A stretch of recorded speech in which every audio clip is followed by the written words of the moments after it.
Hello and welcome to the CNBC Africa special. I'm Nozi Pombanjwa. It is the month of August in South Africa, and as it goes, we use this month to have conversations that allow us to highlight both the successes and the areas of stagnation for women in South Africa, and really seek to bring these up to the forefront. And of course, we do this by having conversations with women themselves. And in this particular special, we sit down with women of influence, women who are redefining the face of leadership, not only in South Africa, but across the African continent. And so it is such a pleasure today to be sitting down with the CEO of Personal and Business Banking South Africa for the Standard Bank Group. Her name is Funeka Montjane, and has been someone that I have admired for a very, very long time. Good morning, and thank you so much for having us. Good morning, Sissy. Now, Sis Funeka, I know that when I first came across you and I first heard of your name, it was in strong association with Black excellence, and in particular with Black women in excellence and doing amazing things. And I just wanted to maybe get a sense of your own leadership journey. You were tasked with leadership at a very young age. Can you just take us back a couple of years and bring us to the point where we meet you today? Mm-hmm. So the issue of Black excellence for me is not a theoretical thing. All of us are children of Bigo, and we're influenced about this whole concept of self-love and self-regard. But for me, it all came into a head. It all just basically came to a head when I was 27 years old. I was made partner at PricewaterhouseCoopers. And as you can imagine, with partners, with accounting firms, there's a sense of lineage. Yeah. There's a point at which you go to who's ready for the next step. Yeah. And I jumped a couple of hoops. And there were people who were more ready before me. Yeah. But because of the times, I made partnership. And I remember going through really difficult times, understanding that some of the people who had trained me, yeah, and maybe perhaps more deserving than me, were being put on the bench, and I was going forward. And the conclusion that I made with myself was, it is true that this appointment is an affirmative action appointment, but I promised myself that I was going to be the absolute best in the world at it.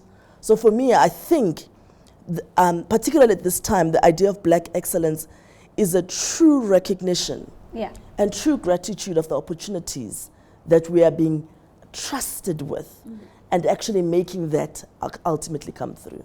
And I almost get the sense there's two layers to that narrative. On the one hand, there is the issue of being Black, and how that through affirmative action, there's an attempt to rectify some of the social injustices of the past. But there's also the issue of being a woman, because that comes with its own complexities and its own intricacies. How do you then begin to wrap your own experience around that? You see, I think the gendered experience has been such a difficult experience for me, I think, because I think, you know, Nozipo, there's a lot of situations where for the last 20 years as South Africa, we have tried to shine light to unconscious biases that are relating to race. Maybe you might say for much longer than that, but definitely in the corporate context for the last 20, 25 years. And therefore, there's an ongoing narrative that everybody must watch themselves. Yeah. But when it comes to gender, it's not so. You know, I still have a massive capacity to get disappointed in Black males. Yeah. Yeah. Because I don't expect it, so it always comes as an uppercut. Yeah. You know, because there's a sense of solidarity, shared experience. Or an assumed solidarity, yes. That's right, but then something happens that reminds you that you're a girl. Yeah. And therefore, as a girl, this is where you are. And so I think for us is dialing up the old experience of Madiba, of never personalizing these experiences, yeah, and always realizing that all of us are coming from a world that leaves us with a particular footprint. Yeah. And therefore, if you're a male and you grew up in South Africa, it is very likely that you have a footprint that says, Indoda is the head of the family, yeah, and the woman is a neck, and all those kinds of things. And you are likely to bring that into the workplace in an unconscious way. And us as recipients of that, yeah, you know, we are called to once again dial into that energy, depersonalize, and deal with the issue. And it's been beautiful watching you being a voice that has taken this on unapologetically to say unconscious bias is a real thing. It affects all of us across the levels, and we need to work our way through it. But I do want to come back to the banking industry in particular and the experience of women in the industry.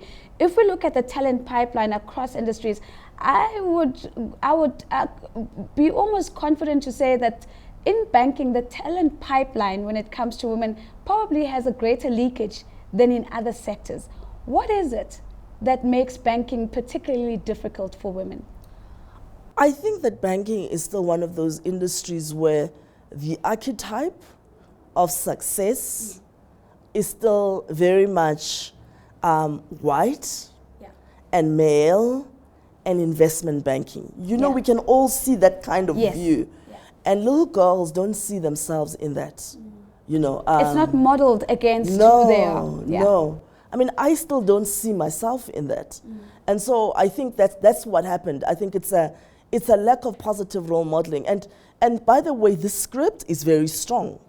It still exists today. And so when you show up like this, then you have to really be deliberate and show up with confidence because you represent the other. And I think you've gotten to my next question, because I was also going to say, well, what does it take to succeed? Because on the one hand, it wouldn't be surprising to find women being pseudo-men because they try to then mimic this archetype of success that we've painted, which is so far from who they naturally are. And what I'm almost hearing from you is that it's about trusting self and not mimicking that which you are not. You know, I have deep and profound respect and appreciation for the women who came before us. And I think a lot of them sort of sometimes do show up as this sort of pseudo-male thing. But I do believe that they deserve a huge amount of compassion from us because we don't understand what they've gone through. And they were harmed. Being first there and being first to be rejected over and over again and being isolated is a trauma that many women actually live with. And therefore, I ask us who are a little bit younger to be a little bit more compassionate with what they've had to deal with. And I think, therefore, the invitation for us is for us to show up the way that we are, and understanding that there will be some level of rejection of self, albeit milder than what it was before, but we've got to actually show up. I'm reading this beautiful book called Chaos Monkey. It's a story of a young man who spent many of his years in the early years of monetization of Facebook. And there's a point at which he says, in one's career, there's a point where you have to choose to do something or be someone. And sometimes this being someone means it's a perpetuation of the stereotype. Right. But sometimes you can choose to do something and truly show up the way you are, understanding that even if it's rejected, you were there and you were truly there. And you were in the arena. Exactly. You were in the arena. Exactly.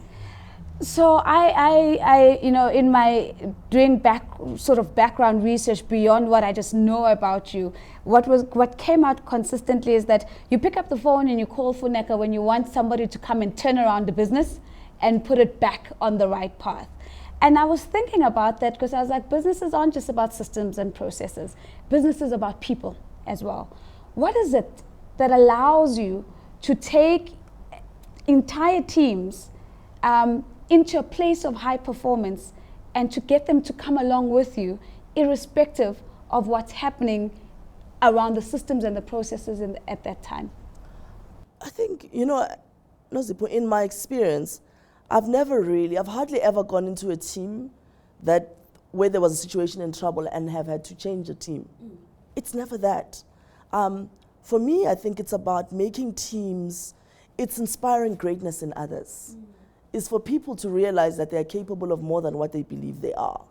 And so what I love about myself, I have to say, is an ability to inspire fellowship. You know, people that will go for the cause, not for me, but for the cause, you know.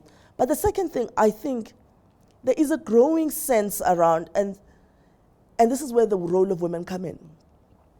the world that whenever people thought about leadership, they always thought about the army. Yeah. Some general who's standing right up there, looking at the field and coming up with a strategic plan and being able to do things. And that worked before. Yeah. But the world is changing at such a fast pace that there is no one person who can conceive a plan to be executed over the next 3 years. What it's about now, it's about breeding leadership at all levels. And therefore, a lot of what we have to do today to run businesses is to understand complex systems. And this is one thing that I think we as women know. Yeah. It's about unleashing leadership of all people at all levels, so that actually, instead of centralized leadership, it's distributed leadership. Yeah.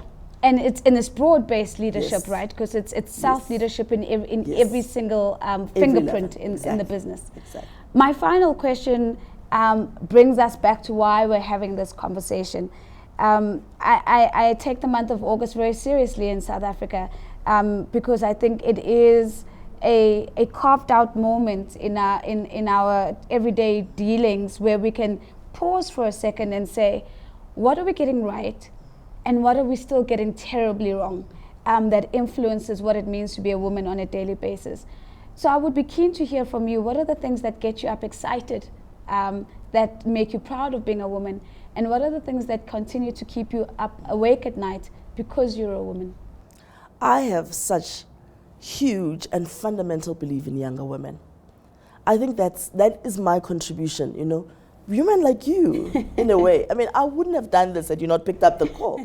But I think that this woman, this country is, for a lack of better word, is breeding these beautiful young women across all industries. And I think that our roles is just to be there in a small little way. So for me, the mentoring and the enablement of future leaders across all fields, and that's the stuff that gets me going. What worries me is the profound lack of self-care that we have as women, because all of us are very busy. And yeah, I think particularly in the week where we've had to see the loss of profound heroes like Professor Mayosi through depression, I do think that this is a month for us to truly sit and think about self-care in its broadest way. And not just about physical self-care, which is also important, but caring about our minds and ultimately caring about our souls. I worry about self-care because I think if you don't do that, then the race is much shorter. Right. Then it's not a marathon. Yeah. And in reality, for us to change that script, we need to stay in our respective fields so that actually the script changes. But we don't stay if we are running these 100-meter sprints as opposed to being marathon fit. Yeah. Well, there you have it. Are you staying and making a structural change in your own space, or is it and has been about 100-meter sprints that mean that we have short bursts of energy, but at best we're just scratching the surface? This is the question and the challenge that we leave you with at the end of this conversation. It's such a huge honor to be able to sit down with the CEO of Personal and Business Banking South Africa for the Standard Bank Group. Her name is Funeka Montjane, and as you've heard it, an influential woman, a leader that is redefining the face of leadership on the African continent. I'm Nozi Pumbandra. It's been a pleasure being with you.